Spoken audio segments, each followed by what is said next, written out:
Namaste, Jagdish ji. Namaste, Hari Om. Hari Om.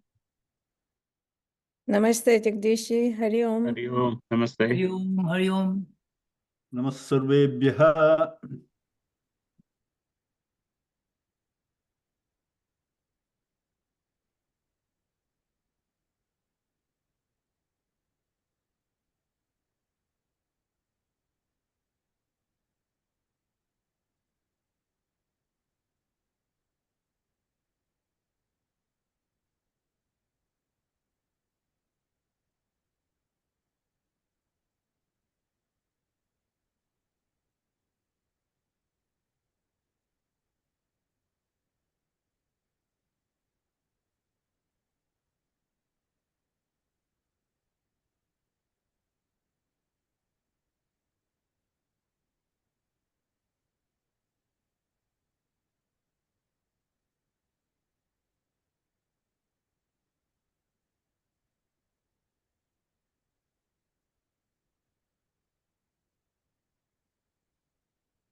Okay, everybody, please switch off your video cameras.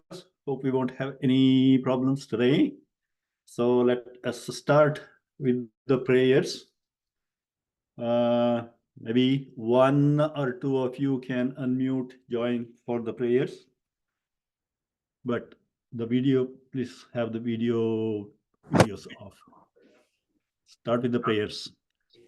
Om Gajanana Padmarkam Gajanana Maharnisham Anekadam Tam Bhaktanam Ekadam Tamupasmahe Saraswati Namastumbhyam Varadekam Marupini Vidyarambham Karishyami Siddhir Bhavatu Me Sada Gurur Brahma Gurur Viṣṇuh Gurur Devo Maheshwaraha Guru Sakshat Parabrahma Tasmai Shri Gurave Namaha Om Sahana Bhavatu Sahanau Bhunaktu Saha Viryam Karavavahai Tejasvinavadhitamastu ma vidvijavahai Om Shanti Shanti Shanti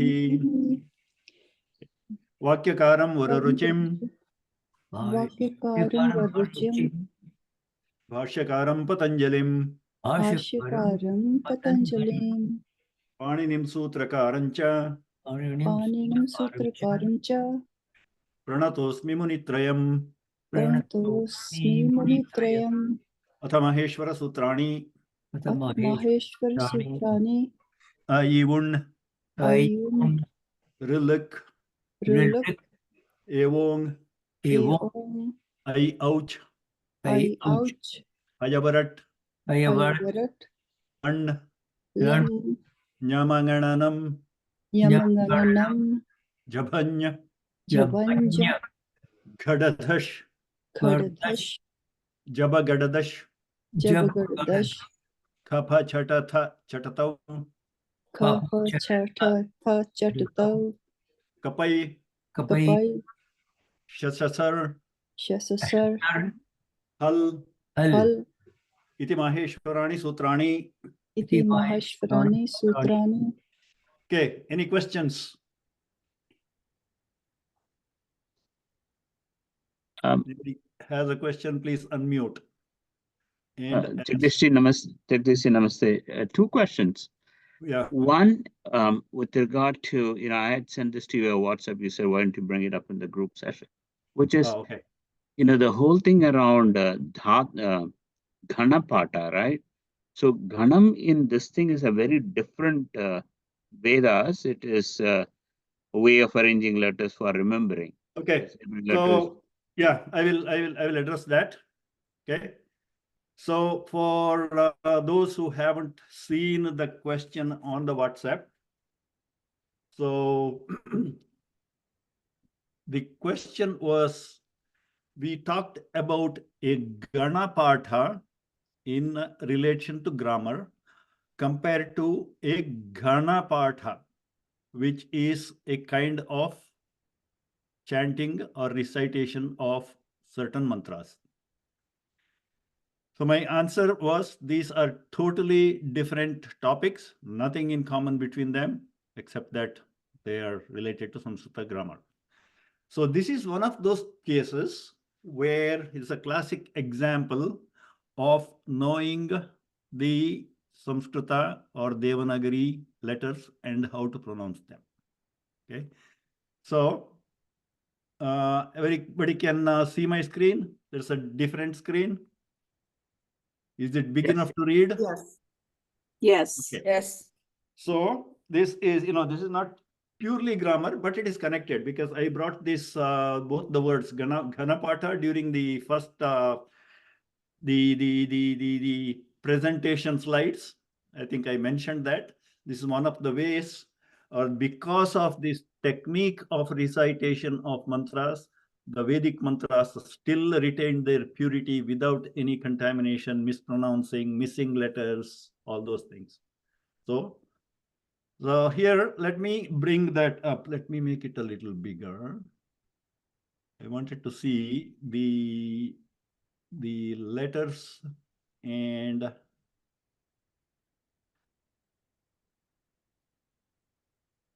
okay.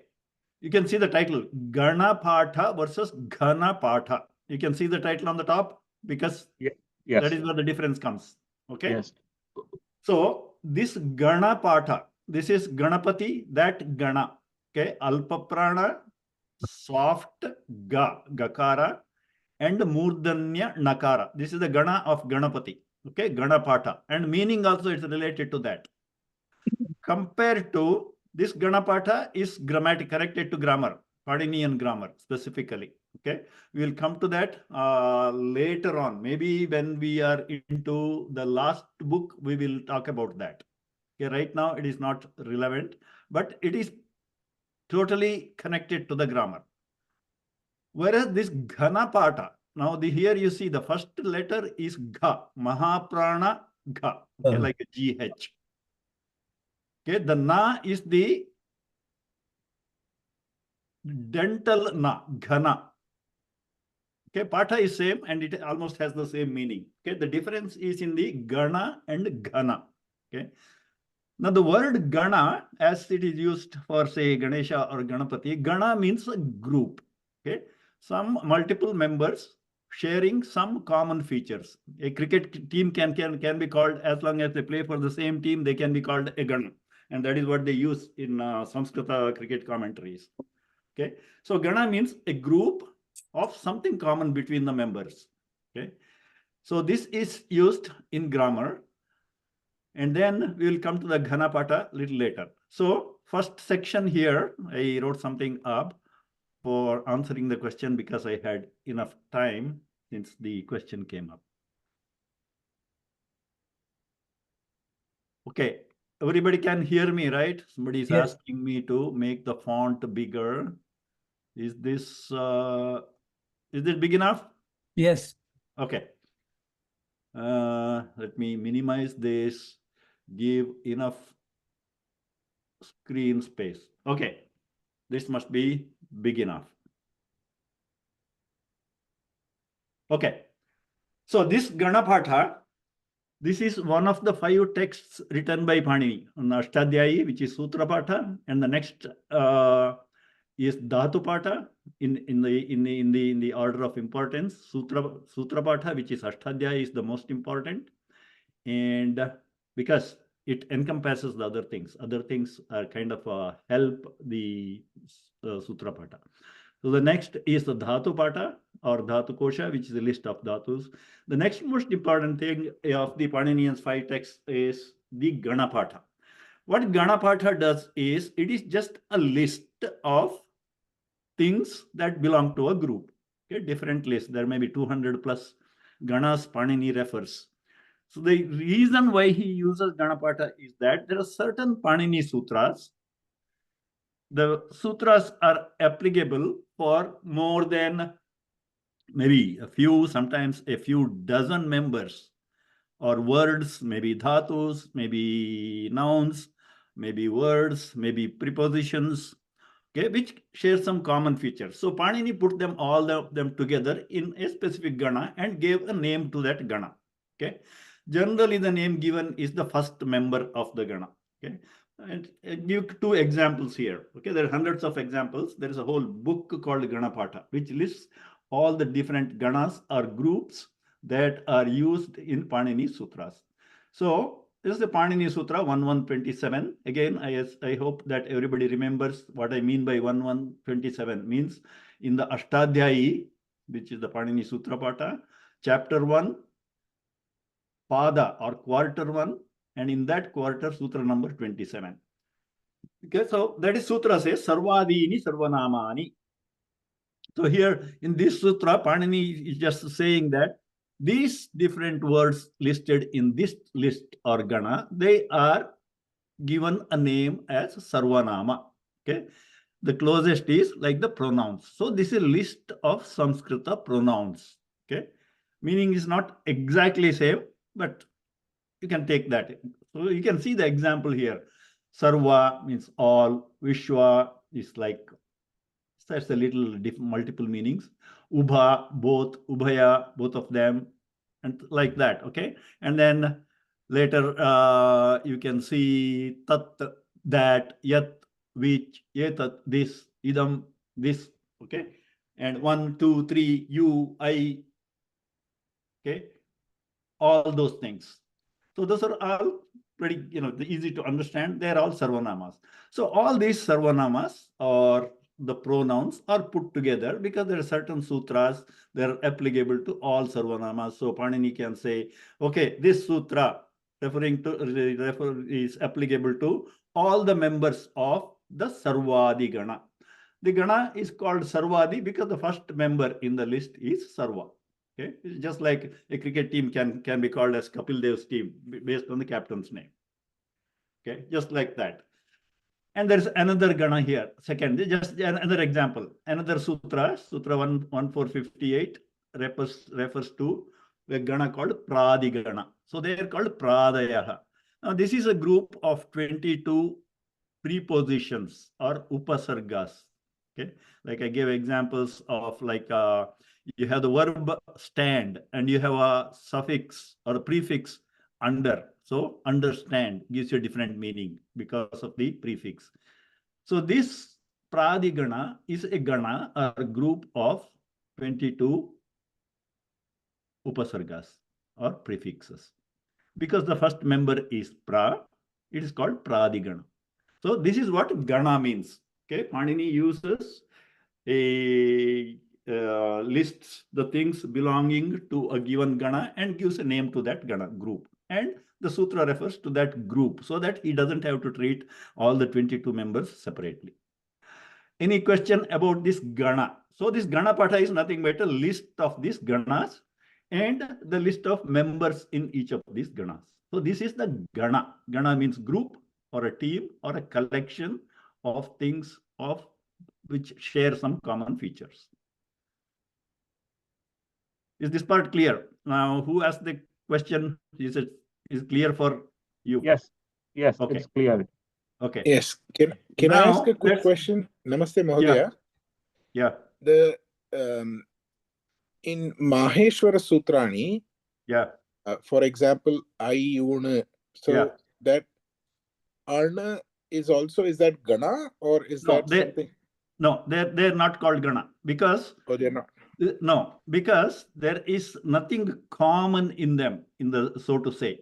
Okay, because they're all basic varnas. Okay, just the letters. Okay, you can call it because they are all group. All the group, the common feature is that they have a sound that is pronounced, specific sound. Other than that, there is nothing common. So it's generally, you don't say varna gana. You generally say varna mala, list of letters, series of letters. Okay. And these ganas are based on just sutras, or is there like a glossary of all the ganas? Yes, the glossary of all the ganas is what is called Ganapatha, written by Panini. Okay. Dhanyavad, Mahodaya. So you can Google, and I have a list. I put that in Excel because I look. Yes. is easier. So I think there are 200 plus ganas. Okay. I Okay, just Maharaj. don't want to switch. Maybe for the next class, I will bring it up, because if I switch screen, I don't want to get into technical problems like earlier. Okay, No, it is I good. made Thank a you. list or Yeah. came across a reference where the gana, the name of the gana is given in the first column, and then the sutra number and the sutra, just like I given here, and there is a bigger cell giving all the elements. Yes, some of the ganas have a large number of members. Dhanyawad, Maharaj. So it is gana is like a set mathematically. Okay, that is gana. Okay, so everybody is clear what a gana and what's a gana patha is. Gana patha is just that book by Panini which lists all the things, all the ganas and all the members of each of the ganas. Okay, and it doesn't say, it doesn't tell which sutra it is used. So somebody made a list of that, so the cross reference is easier. Okay. Now let's go to Ghana Patha. Okay. Now Ghana Patha, as I mentioned, is a technique of recitation and helps memorizing, and also it helps in finding out any possible grammatical mistakes people might make when they're chanting. Now, Ghanapatha is one of the 11 techniques. There are 11 different pathas, or the way of recitation of Vedic mantras. Okay, and I will show you all the 11 things with an example. Okay, now somebody mentioned that it is a way of reciting each letter 24 times. Not true. Wherever the information that came from, I precisely say how it is recited. So the first, because we are into the topic, let me briefly tell about all the 11, at least the names of them.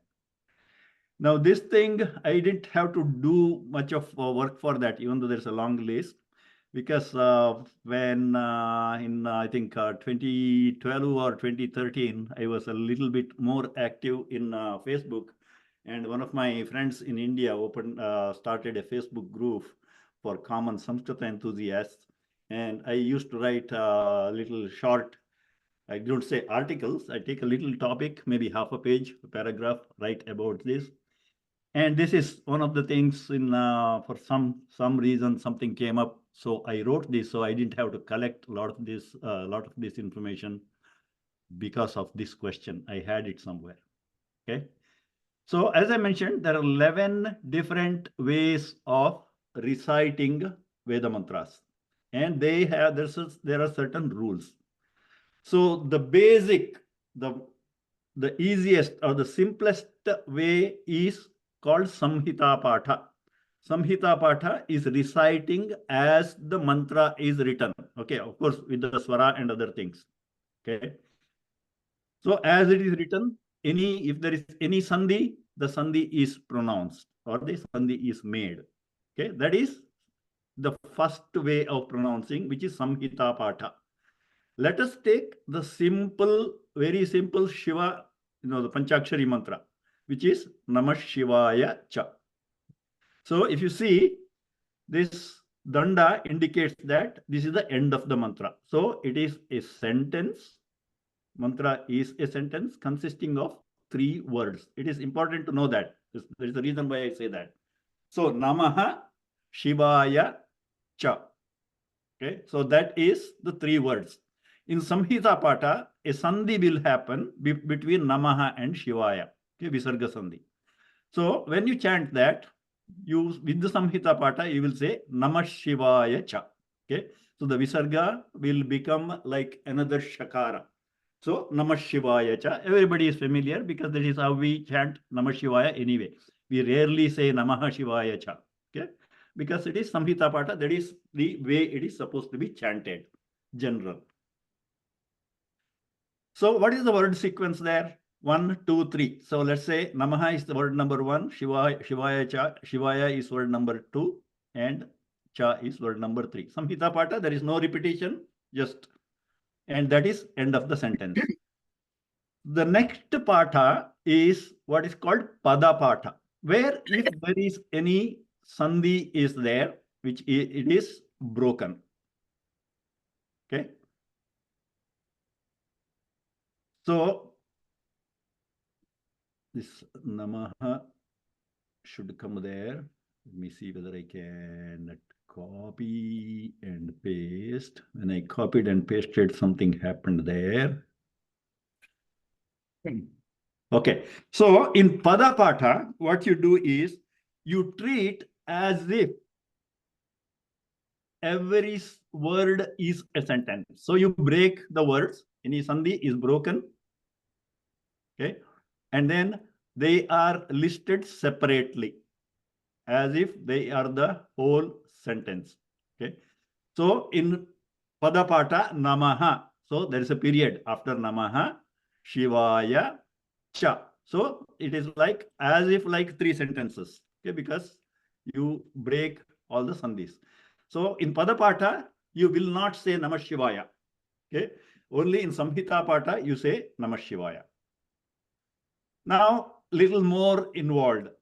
Okay. Now you see, Krama Patha is you pair the words two at a time.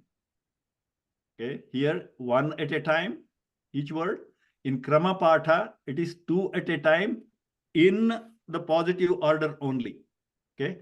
Now, Namah Shivaya Cha, having only three words, it can have only two sentences, 1, 2, and 2, 3, because there is no fourth word there. Okay. If there is a fourth word, then third, 3, and 4th will be the third, 3 and 4th will be the fourth sentence, and 4th and 5. So you take two at a time. Okay.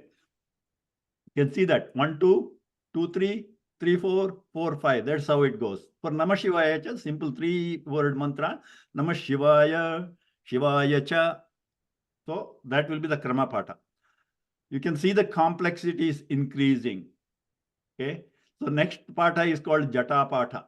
The sequence is word 1, 2, 2, 1, 1, 2. Okay. And that is end of the sentence. You get a period. So you say Namah Shivaya, Shivaya Namo Namah Shivaya, Shivaya Cha Cha, Shivaya, Shivaya Cha. You might have heard in some of the chantings. And later on, I will give you a link where you can go back and listen to. Okay. So here, 1, 2, 2, 1, 1, 2. Namah Shivaya, Shivaya Namo, Namah Shivaya. Okay. So that way. So this increases in complexity. And all the 11, you can see, I'm just showing you the list. Okay. And it gets complicated. Here, say 1, 2, the first and second word, that is one combination. The next is the ultimate, the last word and one before the last. Okay. Imagine the complexity if it is more than 3 words. Suppose there is a 5, 6, 7 word mantra. Imagine the complexity. And people used to do that without referring to anything. Okay. So 1, 2, the first 1, 2, and the last and first 2, 3, and coming from both ends. So taking 2 from the starting end, 2 from the ending end alternately. Imagine the complexity. Next is Rathapata, which you see the sequence here. It's like a inverted V, just like a Latha, like you can see the peak. So 1, 2, 3, 1, 2, 3, 2, 1, then 1, 2, 3, 4, which is not applicable here. So whenever you get the number 4, you don't have the fourth word here in this mantra. So that will be the end of it. Okay, that is the last recitation. If you go like that, the most complicated, most involved is the Ghana part. Okay, the word Ghana also means, Ghana, we see that it's a solid, thick, hard, difficult. All those meanings come to mind when you hear the word Ghana. Okay, like in Hindi, sometimes they Ghana Ghor Andhera, like the pitch darkness, very dense.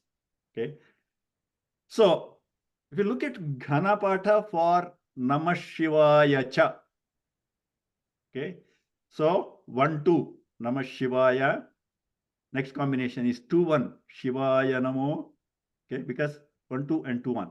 Then 1, 2, 3, Namah Shivaya Cha. Okay. Then 3, 2, 1, Cha Shivaya Namo. Then again back to 1, 2, 3.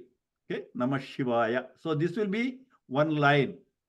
Next, second one, you have 2, 3, 3, 2 is possible, and 2, 3, 4. When you come to 2, 3, 4, ends.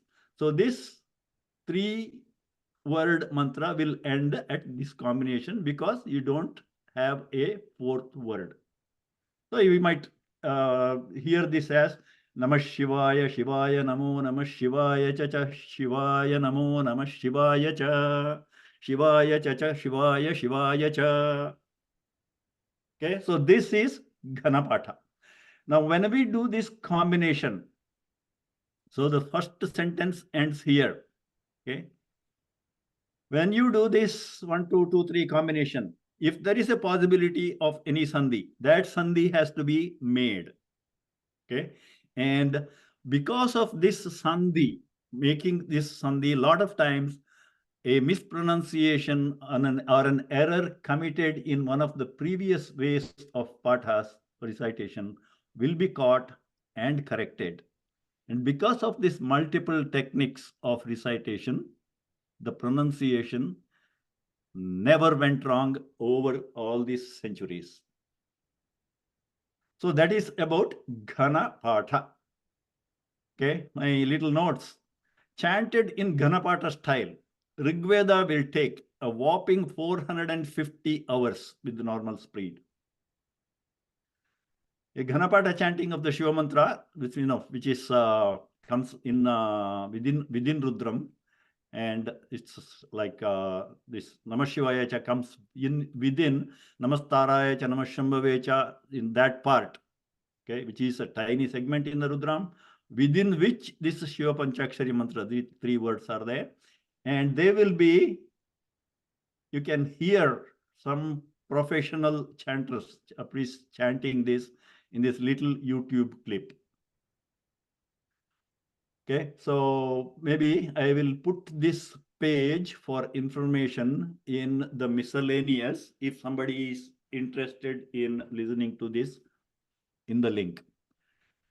Okay, now, did I answer the question?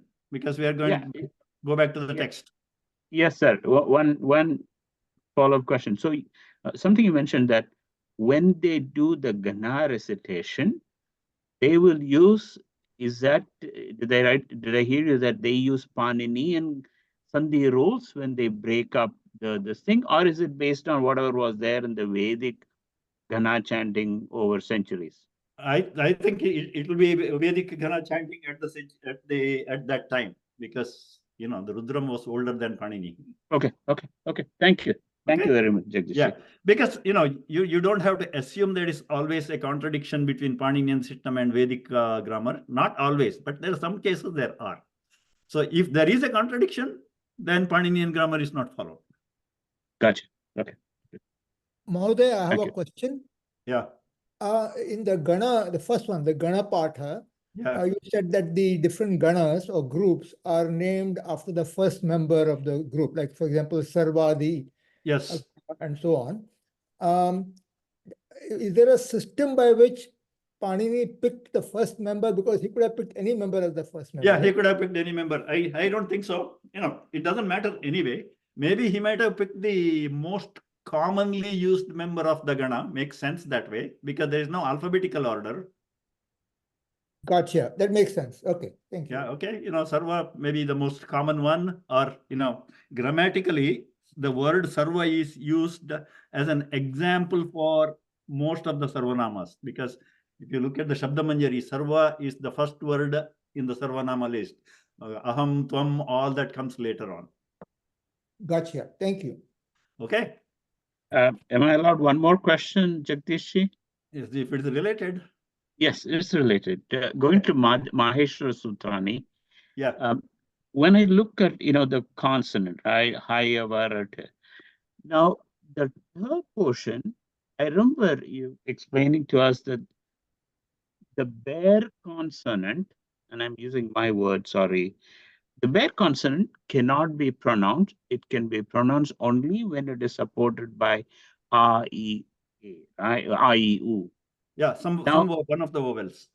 One of the vowels, right? So when we say hi, avaratil, lan, etc., Yeah. that is a half of this thing. So that is the basic consonant format, right? But still Yes. we are able to Yes, pronounce it. because after the sutra is done, the tikakaras say that akaraha ucharanartham. In all the consonants, akara is added just to pronounce. So even though it is listed as ha, what is taken is just h or you. Okay, but so that I understand. The ta at the end of that particular sutra, that is not even uchar. They have not added ucharlatam there, No, right? ta is a ith letter. That is pure consonant. Okay, the ta is not added. But before the ta, you have the akara of ra. Okay. Right? When you're reading ayavarat, there is an akara following the ra is there.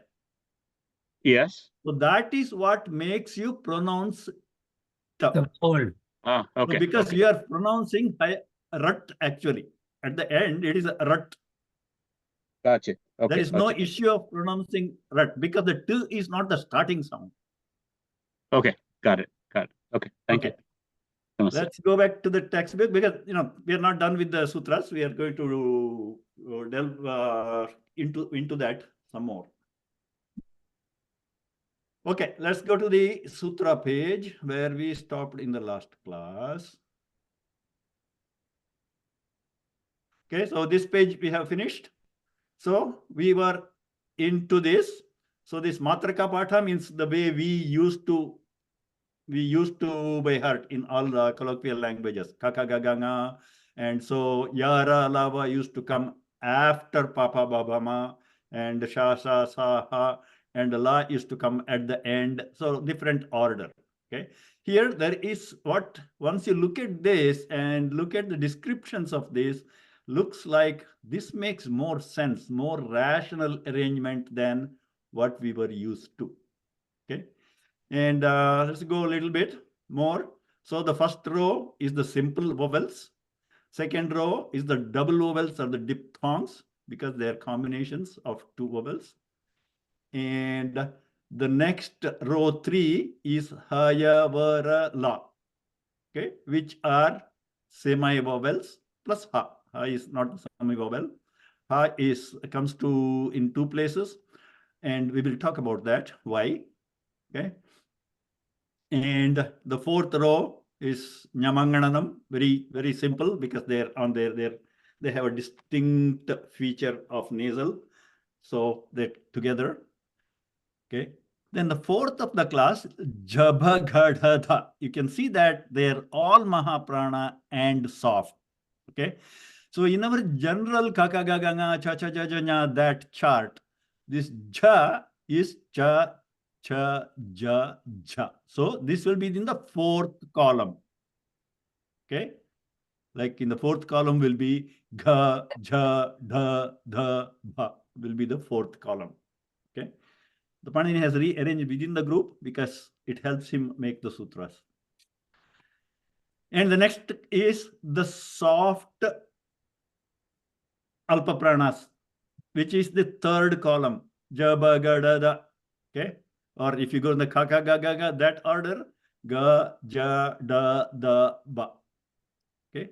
So this is the third column. Okay. I'm saying, referring to the column in our normal understanding. Okay. And the next comes the harder one. We're done with the vowels, which are the softest, then the semi-vowels, then nasals, they're also soft. Okay. Then we did the soft contact or sprashtas. Okay. Now we are going to the hard. So what we are left with the second column and the first column. So second column is hard consonants, karkasha vyanjana and mahaprana. Ka, pa, cha, ta, tha. Okay. And the one before the last row is the very first column, hard consonant. You can see that we are going somewhat in the reverse order what we otherwise know. Okay, so it is cha ta ta ka pa. So if in our order, this is ka cha ta ta pa. Okay, because we are kavarga, chavarga, tavarga, tavarga, davarga, and now pavarga. That is how we generally do in our regular matraka part. And the last is the sibilants. Sibilants is shasha, sa, and ha. Okay, so those are common names, sibilants. And sibilants, the Saṁskṛta name is Ushmanaha. Ushman is singular, Ushmanaha is plural. So single sibilant is Ushman, plural is Ushmanaha. Okay, so you have to look at this carefully. There is no chanting or anything, okay, because this is not very musical, because you can see that different things have different number of letters, and some have 5, some have 3, some have only 2. Okay, so it's not for musicality, but look at the meaning, look at the ith letters, look at what is included if we are making a abbreviation. Okay, so the letters of Mayatri Sutra are arranged for making the pratyaharas or abbreviations for group of letters. Okay, that is the use of this, and Panini uses this concept throughout the grammar. Okay, in the table, the ith letters are circled. The ith letter in Maheshwara Sutras are indicatory for making pratyaharas. Okay, in only ith letters are used only for making pratyaharas only in the case of Maheshwara Sutras. The concept of ith letter Panini has extended it to multiple other ways where their utility is much wider and much deeper, as we understand later on when you go to the book number 1 and 3. Okay, making pratyaharas abbreviations, which are discussed next. Okay, so we generally use a word called samnya and sanjni. This is like what is named and what is the name. Okay, so that concept, remember, there is a certain thing and we assign it a name. Okay, name is not the thing. Okay, a name is given so that we can communicate, talk about it. And then somewhere we have to define this name means what. Okay, so when we talk about a abbreviation, okay, this is the abbreviation. Let's say we say the abbreviation is, say, ich. Okay, that is the samnya. Ich is a sanya or a name. It is a name for what? So if you look at ich here, so if ich is a sanya, then it is a sanya for I, U, R, L, A, O, I, O, because that is where you get ch. So ich means it is starting from I all the way up to O. So the sanya is ich, the name is ich. What is named ich is A, I, U all the way up to O, individually and collectively. So if I say ich, if I say all the ich, then that means it is I, U, R, L, A, I, O, O.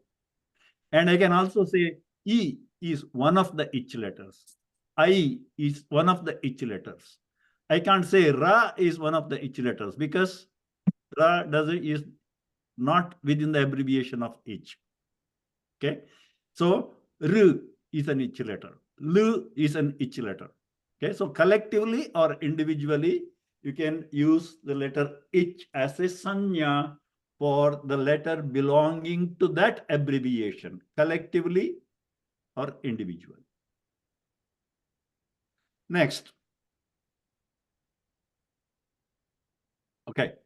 Assignment 2. So this is the homework. Try to memorize Maheshwara Sutrani while being aware of the points of articulation of each sound. Help others to memorize. Okay, because whenever you memorize, it is better in front of somebody. So if there is a pronunciation thing, you can correct it. Okay, Again, this is not a homework, just a practice. Okay, and Maheshwara Sutras have to be memorized. You will see the utility of memorizing it later on. Some notes on Maheshwara Sutra, the list given here, as given here. And as I said, make a copy of this and have it in front of you during all the classes now onwards. Okay, because we are going to go back and forth to this very frequently. Okay, some of the additional features. How to understand table 5. And table 5 is the Maheshwara Sutras. The 14 Maheshwara Sutras are separated in rows in the original order. Each row contains either 4 or 5 letters, including the ith letter. Okay, so we talked about it. Vowels appear in the first 2 rows, simple vowels in the top row, and the diphthongs in the second row. Okay. Consonants, semi-vowels in the 3rd row. We already talked about all this. 5 by 5 consonants. That is our regular understanding of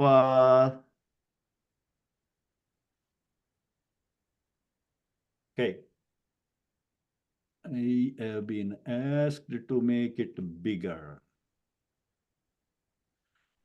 Okay, that is very helpful. Now, if you have to make it bigger, just somebody text me.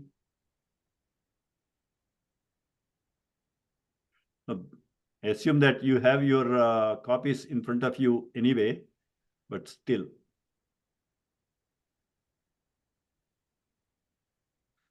Okay. So some of the notable features. 5 by 5 consonants are listed from the 5th of the class in the descending order. Okay, descending order with respect to what we are generally used to. Sibilants are in the last row. All these things I have already told just now, even without going to the page. Ha appears twice. Why does ha appear twice? Now, there are at least 2 sutras. Okay, Panini had to refer or use a sutra. He had a sutra which has reference to all the soft consonants. Okay, so let's look at this. Suppose Panini wants to refer to all the soft consonants. What do you think will be the abbreviation for which includes all the soft consonants? You can see the soft here. Hush. Hush. Okay. So starting this from the hush, with this ha, all the way up to sha, will include all the soft consonants. Okay. Semi-vowels are soft. Okay. Now, that justifies having ha in the beginning, right? Because just with this ha, he cannot add because all the hard consonants come in the middle. So he has a reason why he had to put ha in the beginning. Panini also has a sutra, which we briefly mentioned in answering one of the questions. He has at least one sutra where he has to use, the sutra is referring to all the 4 sibilants. So if he has to make a sutra for all the 4 sibilants, what pratyahara will he pick?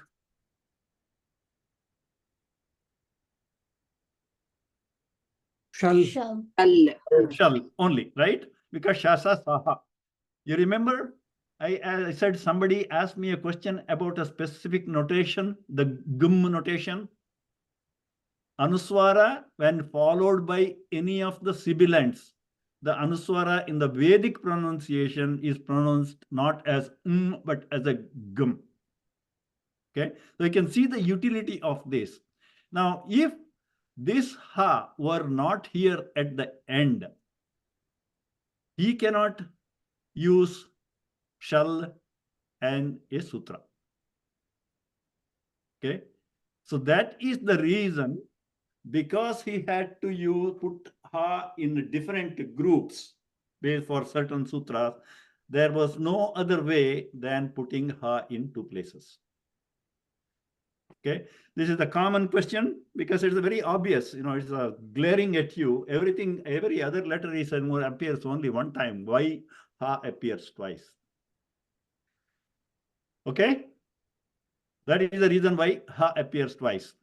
Now, another common question that is encountered, which I think somebody asked already in the last class, why did na as an ith letter repeated twice? Couldn't he have picked some other consonant for the second ith letter?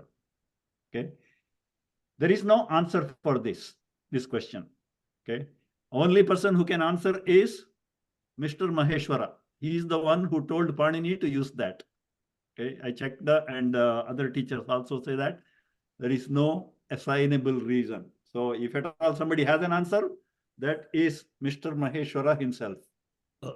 Regarding that, one quick question is, if I say an, which one to take? The first n? Okay, we will come to that. Okay. Right in the next page, there is a specific about the na ith letter. Okay, because this question is important and has to be answered, and it is there in all the books, and we'll see that in the same page. I have this is Ram. I have another question. Yeah. Why are dirgha letters excluded from Maheshwara-sūtrāni? Do you know the reason? No, because there is no dirgha letters, because as you remember, the akara in the Maheshwara Sutra includes all the 18 letters unless specifically said. So this a implies all the 18 varieties. Okay. Oh, okay. So if Panini wrote a sutra saying that a, okay, varna a, that means that sutra says savarna dirgha sandhi. That sutra is applicable for hrasva, dirgha, pluta, all the things. You will see this example in savarna dirgha sandhi when we come to the vowel sandhi first. Okay. So okay, all the thanks. dirghas and plutas are built into this. Okay. And later on, we will also come to know that suppose Panini wanted to use only the hrasva in a sutra, then he has another notation for that. Okay, unless that notation is mentioned, means all the 18 varieties. The sutra is applicable to all the 18 varieties. If there's a sutra says just I, then it means all the 12 varieties of I. Okay, so it is all the 18 varieties are packed into one akara in the Panini Sutras. And any distinction need to be made between hrasva and dirgha, then he has another way of saying that. Did I answer the question? Yeah. Yes. Okay. Let's go further. Okay. Pratyaharas. So these pages what we covered yesterday, today are very, very important because these are the starting blocks. You have to clearly understand and clarify any question before we start on sandhis, because these are the building blocks. So pratyahara. Okay, pratyahara is the Sanskrita word for abbreviation or abridged version. Okay, the Maheshwara Sutrani are arranged in such a way that pratyaharas or abbreviations for a specific group of varnas can be made from them. That is the purpose of ith letters in Maheshwara Sutra. Okay. As my note says here, there is, I think, about 283 or so abbreviations are possible mathematically. What do I mean by that? Okay. Now you have a ith letter na here. Let's take the first ith letter, which has 3 members. Okay. A, I, U. So you can make a pratyahara an. I'm taking about the first na only. Okay. Just for an example. So with the na, first na as the ith letter, you can make an as a pratyahara, which means a, I, and U. You can make a pratyahara in, which means I and U. Okay. You can also make a pratyahara un, but there is no utility because making a abbreviation with only one member in it doesn't serve any purpose. It's a waste of time. Okay. So un you don't even consider as the pratyahara because it's a single member set. Okay. So with the na as the it letter, you can have an, you can have in. So two possibility. Now suppose let's say k. Okay, k as the it letter. How many pratyaharas can you make? You can make ak, which involves ayurulu. You can make ik, which is ivurulu. You can make uk, which is urulu, which still is useful if needed. Okay, and you can make ruk also. So there is so many are possible. That way, if you consider all the possibilities, you can make with this 14 it letters, you can make about 280 plus pratyaharas. All of them were not needed for Panini. Panini needed only maximum of 44 of them. Okay, why do this number, this 41 and 44 come? Because sometimes some pratyaharas can be split also. In some sutras, some people mentioned it as one pratyahara, some made it as two different pratyaharas combined that way. So anyway, the biggest number we come across is 44. Most of the textbooks, you might see the number 42 pratyaharas are used by Panini.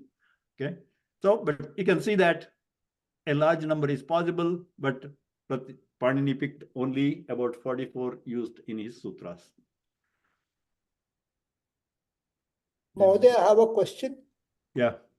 So since there are two occurrences of the it letter n, Yeah. how do you disambiguate which n? Okay. Yeah. We'll come. It is in the next page.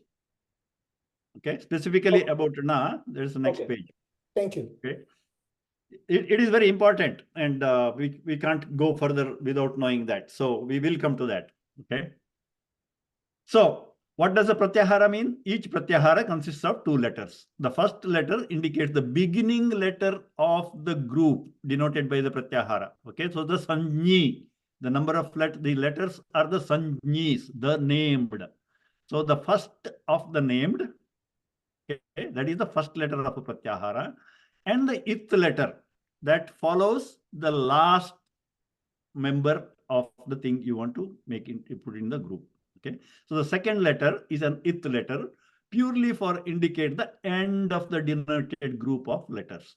So a pratyahara is a sanya or a name for a list of letters in order. So the first letter, the name has one of the varnas as the first letter, and the ith letter has the last letter. Okay, so the example should be pretty clear. Suppose I say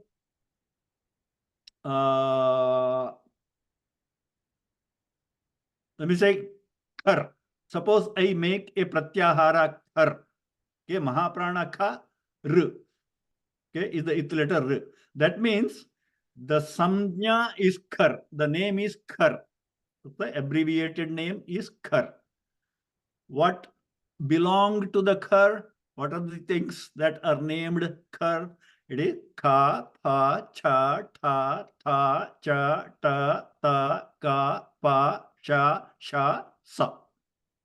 Okay, so a khar will have 1, 2, 3, 4, 5, 6, 7, 8, 9, 10, 11, 12, 13 members. So this will be khar will be an abbreviation for 13 of the varnas, starting with kha, ending at sa.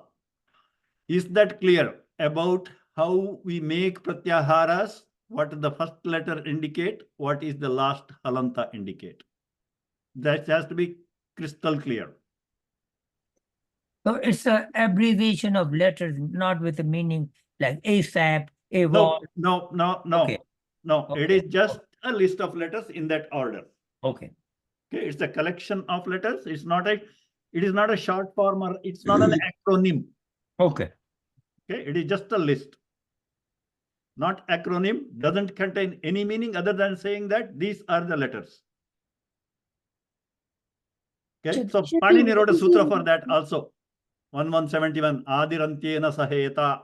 That just means saying that the first letter and the last ith letter and the things in between are the sandhis, or the content of that, or the members of that abbreviation.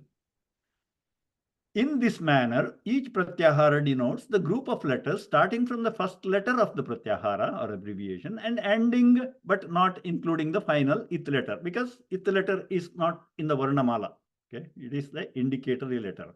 Once it lists all those things, its function is done. The kar, the function of r, is done once you know that kar means ka all the way up to sha. For example, ak, a pratyahara for all the letters starting from a, because ak, the first letter is a, so take the first letter in the varnamala and stop before the ka. Take the last letter before the ka. Okay, so a, I, v, r, luk. Okay, so the it letter or the pratyahara ak means a, I, u, r, l. Okay, and all the different varieties of akara, ikara, ukara. Okay, that goes without saying. How the arrangement of Maheshwara Sutras in table 5 allows the contents of pratyahara to be found quickly. For example, okay, so this is, you can make a homework, and I think there's a list of homework in one of the pages later on. So that is a written homework after this class. For example, the first letter ja, or the fourth of the class, the it letter ya, end of the first class. Okay, so pratyahara jai. So let's see pratyahara jai. What is enclosed? Jai. Okay, so jakara here and yakara is it letter ya is here. Okay, for everything in between. So jabhagadadha, jabhagadadha, kapa chatatha, chatata kapa. Okay. So if you have to explain, now that we looked at this jai pratyahara, okay, mahaprana ja, yeah. So suppose I asked you, what does the pratyahara jai indicate? What letters? If you want to put them together in a sentence or a phrase.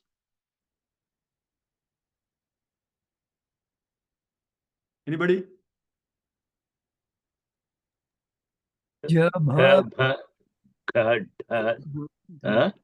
but suppose I ask you as an explanation in a sentence. It will be fourth, third, and second of the class. No, fourth, third, and second. No, it's the first. Why did you leave first? It's the first four columns of the consonants. The first, yeah. It is the first four columns, or it is the vargiya vyanjanas except nasals. Make sense? Yes. Yeah. Okay, vargiya vyanjanas, because this thing is not included. So vargiya vyanjanas except for the nasals. That means group 1, 2, 3, and 4. Fifth is not listed. Yeah. Okay? Same way, suppose I say nyai. Panini never used that, I think. Nyai. That means all the 25 members of the vargiya vyanjanas. Yeah. See the simplicity or the beauty of that. Okay, but Panini uses several times. He uses this jash, mahaprana ja, and this thing. Okay, all these soft group consonants. Okay, and kai and kar are used several times, a lot of times.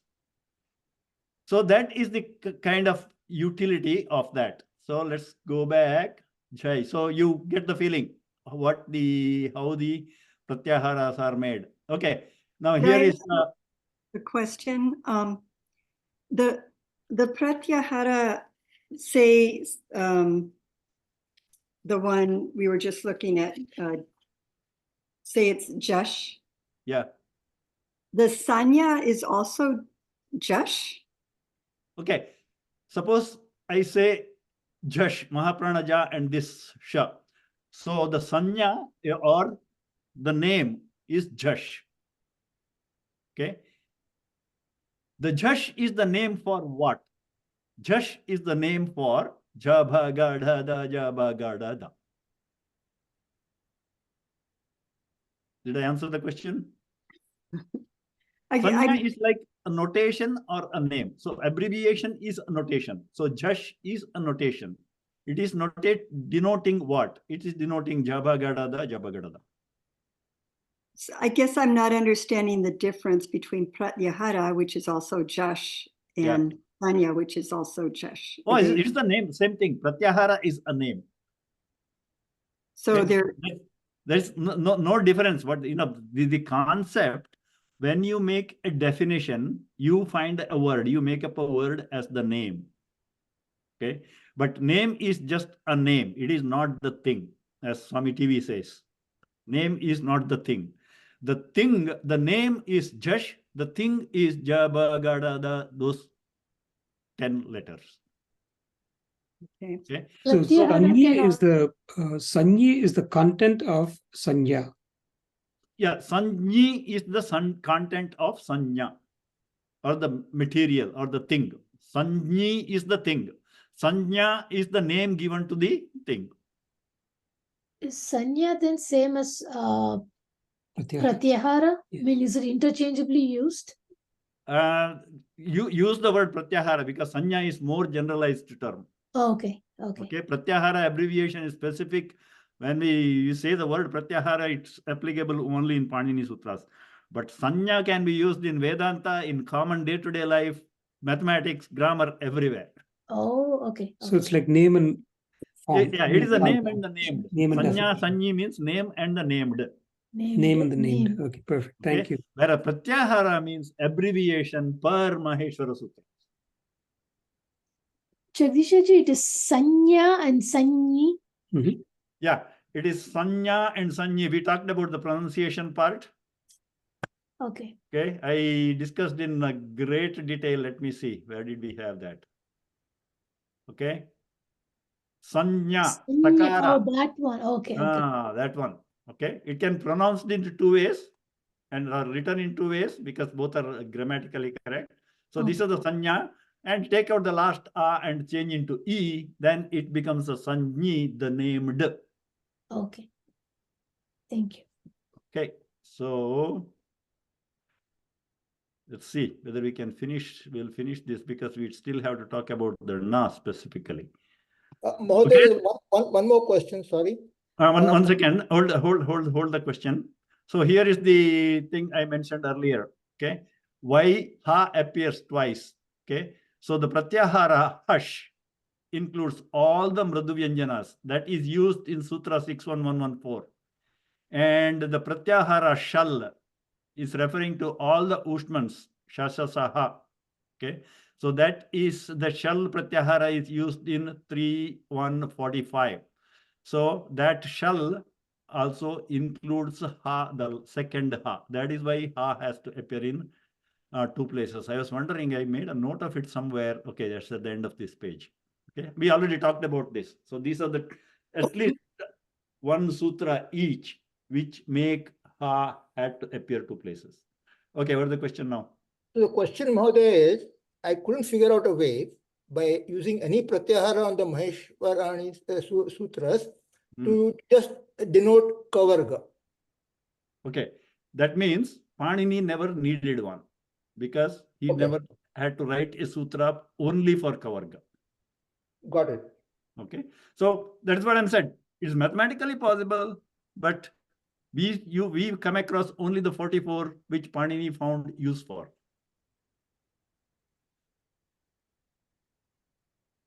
Okay, now let me do this later. Let's answer the question of this nakara. Okay, special note about nakara, the 2 na-ith letters. Okay, so in between there are some homeworks. We'll come to that afterwards. But because that is bugging everybody, so let us get that out of the way. So anna, if you make a pratyahara anna, okay, it is usually referring with the first nakara. Okay, usually, because there is one exception. If you come across a pratyahara an, it is first one, because a, I, u, r, a, I, un, that na. Okay, so the an usually formed with the first nakara, first na-ith letter. There is only one Panini Sutra where the an is formed using the second one. Okay, that is this Sutra 1169, which is that Sutra defines what are the Savarna, similar letters. Okay, where he had to include all the vowels and the semi-vowels also. That is why it is ha, ya, va, ra, la also is included. And the second na is used as an iterator for a pratyahara only in one sutra. Anywhere else you come across an, you're referring to the first na. The another feature, okay, this is about in. If you come across a in, it is always with respect to the second one. So that means I, U, ye, I, O, au, ha, ya, va, ra, la are included. If at all you come across a in, you do come across, there are quite a few sutras that uses in as the pratyahara. Okay. Let's see what the special notes are. An with the second na in the Maheshwara Sutra represents all the savarnas. Okay, that's what I just now mentioned. Thus, a in Maheshwara Sutra represent. Okay, this is the question somebody asked earlier. Why dirgha a is not mentioned in the sutras? So here is the answer, which I already gave you. Thus, a in Maheshwara Sutra represents all the 18 savarnas of akara. Okay.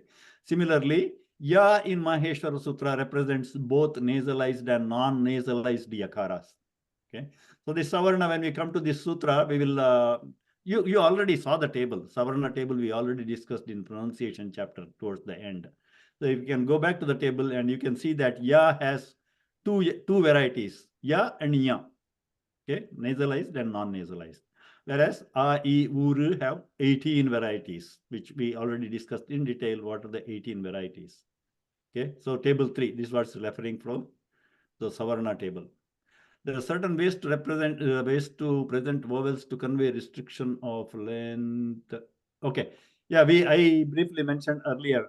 So unless it is specifically mentioned, a means all the 18 varieties. And I said at that time that Panini has another way. If he has to say, I mean only the short a, I mean only the dirgha a. In that case, he will add it at the end. For example, to convey only the 6 varieties of hraswa akara, Panini will not just say a or a varna. He will say at. At means of that length only. So he is referring to the 6 varieties of hraswa a only. Okay, 3 different pitches. Okay, and nasalized and non-nasalized, 3 times 2, 6 varieties. So at means the 3 pitch short as and nasalized and non-nasal varieties. Okay. To convey only the 6 varieties of dirgha a, for example, if he has to refer to dirgha a only, then we'll say at. Okay, so the t at the end of a vowel indicates vowel of that length only. Okay. So here ta is a it letter, right? Yeah, ta here is an it letter, but if you can see that this is not the it letter from the Maheshwara Sutras. So I told earlier also, he uses ta for a lot of different usages. So that's why that is one of the smartest concepts. It letters are one of the smartest concepts. Okay, so here, so if you want to, Panini wanted to say just the short akaras, or say he wanted to say just the short ukaras, he will say ut. If you want to say all the 6 dirgha ukaras, then we'll say ut. Okay, and to convey all the 18, he will just say a or avarna. Okay, then for just out of curiosity, if somebody is needed, these are the 42, I think I have 42 here, 42 pratyaharas you come across in the Ashtadhyayi. Okay. And what did we leave? So is that clear now? The question about the na as it letter. Okay. So whenever you have any question about na as the it letter, just look at this note on page 13 for clarification. Okay. Which na is used, what is the letter included? So you can go by this. If it is referring to Sutra 169, then it is the second one for an, otherwise, so it is given here. Are So these 42 pratyaharas are there in book? These pratyahara, no, the pratyahara is not listed in the book. So that is why I am given here. But pratyaharas are there in the homework. So this will be your homework on the pratyaharas because everybody wanted homework. No, but we would like to have that 42 pratyaharas also. Okay, I will put that page in the miscellaneous folder. Okay. Thank you. Okay. And okay, so let's finish this. By this, the group of letters abbreviated as Jai, this is referring to the exercise we just did. Jai is understood as all the letters from the 4th of the class down to the 1st of the class. So we already saw that. So what did I write here? Just some useful information. Pratyahara means abbreviation or abridgment. Some examples. Ak is a pratyahara. A, I, U, R, L. Nyam is a pratyahara for, what will be the pratyahara nyam? All the nasals, right? So you can go back and see nyam. Let's see. Nya starts with nya, ends with ma. So it is all the 5 nasals. Okay, simple that way. Okay, that is the way to understand. Ach, all the vowels, because I, U, R, L, A, I, O, I, O, O, ch. So ach. Hal is all the consonants. Okay, because whenever there is hal, you have to pick the first ha only, because you can't pick the last ha because there is no usefulness, one member set. Okay. So what does the word pratyahara mean? Why did it get the mean? So pratyahara, the word is derived by a upasarga prati, prefix, another upasarga a, prefix, and the dhatu hr, and a suffix, ghanya suffix. What does it mean? Pratyahara means alpena bahunam grahanam. Take a few or one to indicate many. That is the meaning of abbreviation anyway. Okay, so that is why it gets the English name abbreviation. Yatha, just like. What does hr? What does hr mean? Hr is the dhatu to take. Hr, the dhatu means take away, but the upasargas change the meanings. Okay. Okay. Yatha ach iti dvyaksharena sarvaswaranam grahanam. So is giving the utility. Ach iti dvyaksharena. Ach is a 2-letter, not even 2-letter, 1.5 letter. Okay.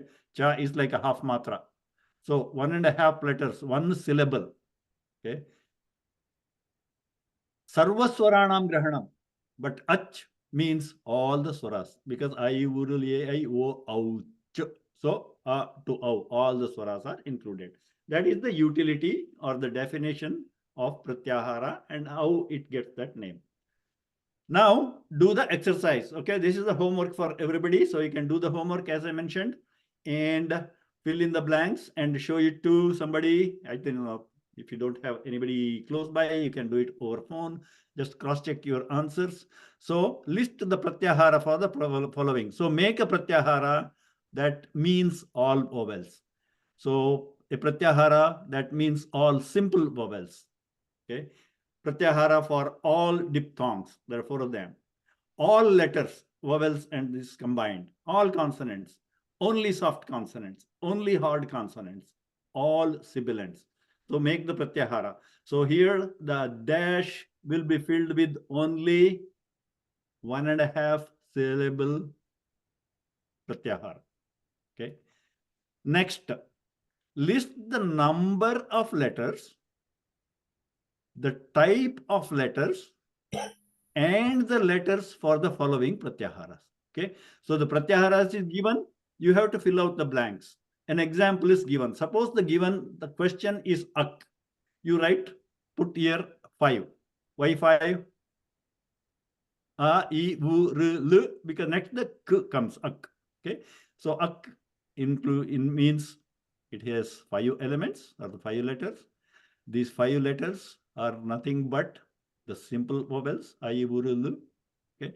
And list out those. That way, fill out all of this. And whenever the pratyahara involves the it letter na, the question will specify whether the question is asking about the first na or second na. Okay. So *1. Okay, so that one is for the first na, and the second is for the second na. So you can fill that out. And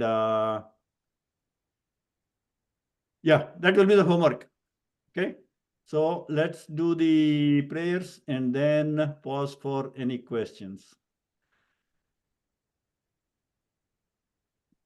Om sarve bhavantu sukhinah, sarve santu niramayaha, sarve bhadrani pashyantu, ma kaschid dukkha bhag bhavet, asato ma sadgamaya, tamaso ma jyotirgamaya, mrityorma amritam gamaya.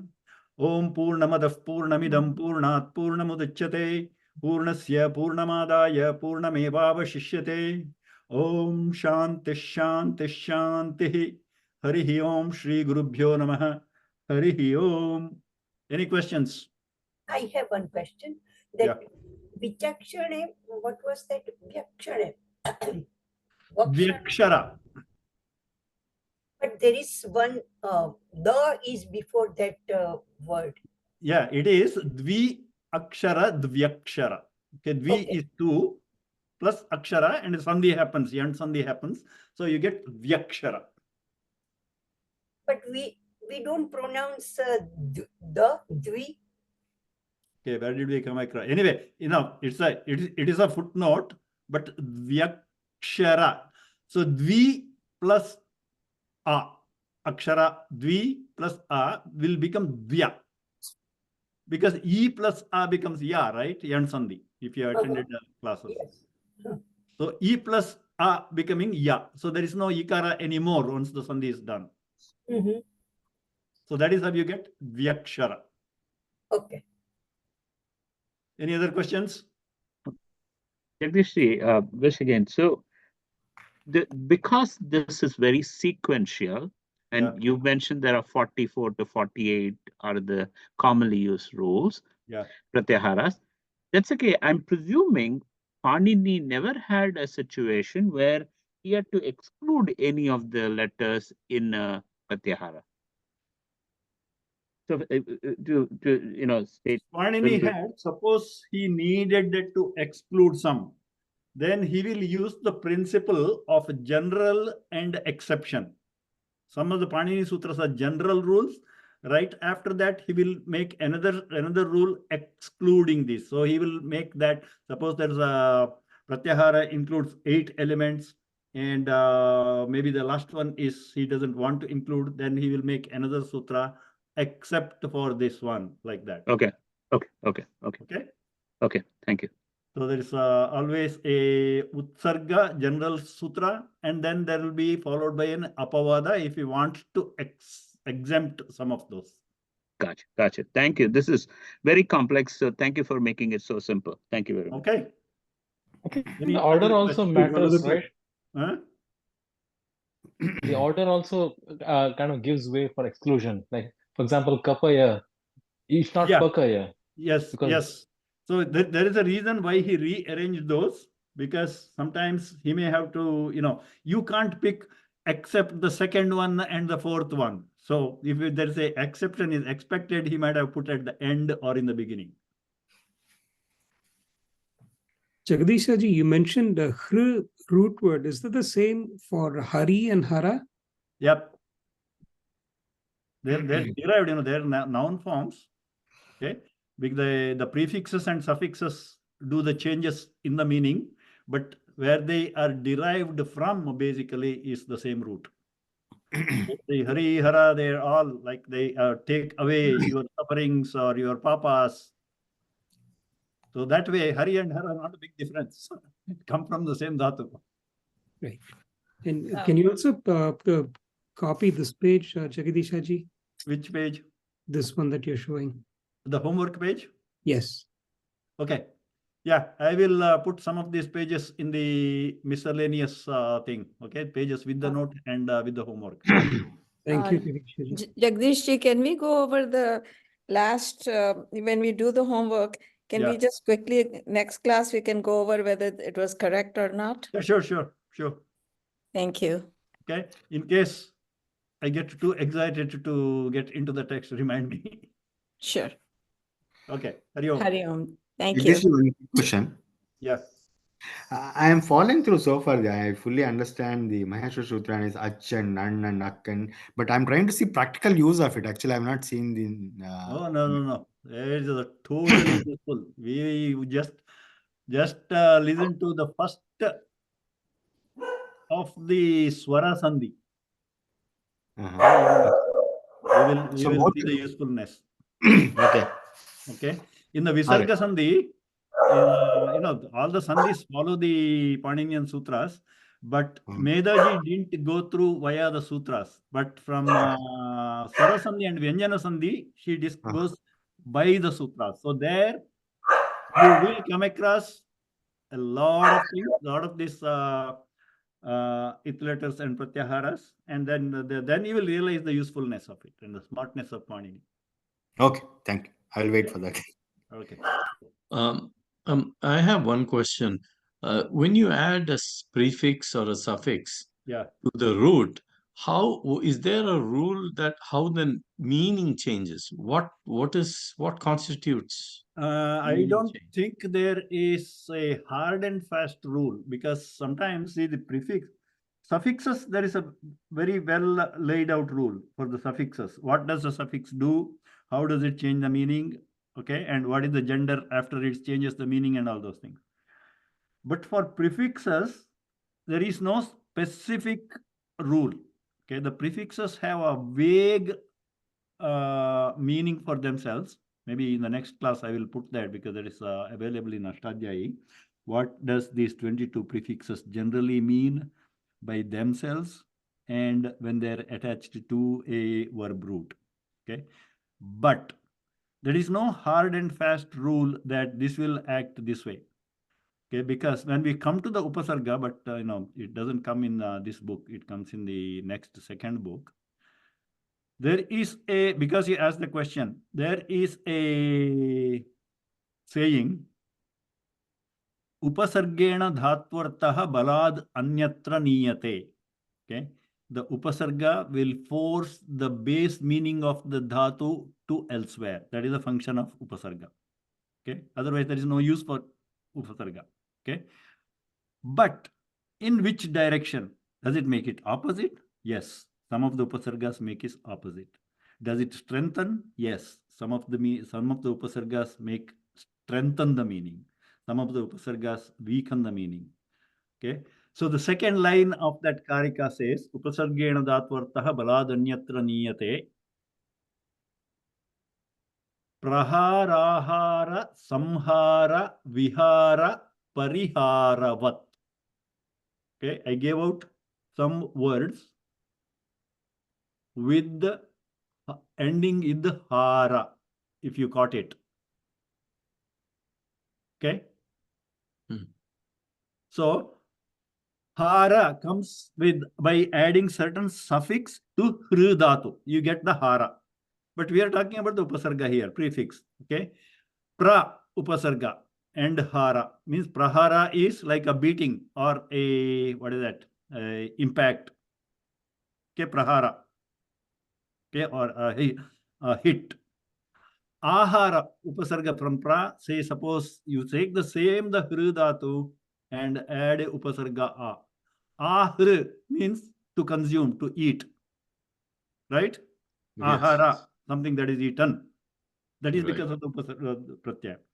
Vihara, something to enjoy. Okay, vi upasarga hru dhatu. Vihru will be the new dhatu with the upasarga. Vihru means to enjoy. Right? Have fun. Okay. Parihara. Pari is the upasarga. And parihru will be the dhatu. Parihara. Like a solution or relief. See the meaning? Same dhatu? Yes. So it all depends. This means we need to have a broader usage vocabulary, library. Yes. You cannot assume that suppose parihru means relief, but the pari used to some other dhatu will have changed the meaning the same way. You cannot. Okay, there may be exceptions. So you have to know. So let me put it this way. you cannot get the meaning just by adding the meaning of the suffix to the meaning of the dhatu. You have to have the collective meaning as the combination itself. Then it can also be contextual? Contextual, that is true for everything. Any Okay. word derives its meaning, not only context. Context is only one way the word gets its meaning. There is multiple ways words derive their meanings. Etymology is one thing. What we are talking grammatically is only the etymology part. Right? Where the Yes. constituents, upasarga and dhatu came. That we are talking only about etymology. That is just one part. That's, that's just like saying, this is the verbal meaning. This is the intended meaning. That is the hidden meaning. So there are so many meanings, the same word, right? Uh-huh. So the word like vimuktaha, vi is the prefix, right? Vimukti. Yeah. Much, from much it somehow becomes mukti, Yeah. mukti to vi. Yeah, mukti is, the muchi is the dhatu indicating action. Mukti is a noun derived from dhatu. Mukti has a little different meaning than just the mukti. Okay. Oh, okay. So there may be the vi upasarga is strengthening the meaning, like total freedom. Uh-huh. I'm just giving an example. That may not be the exact meaning. Okay.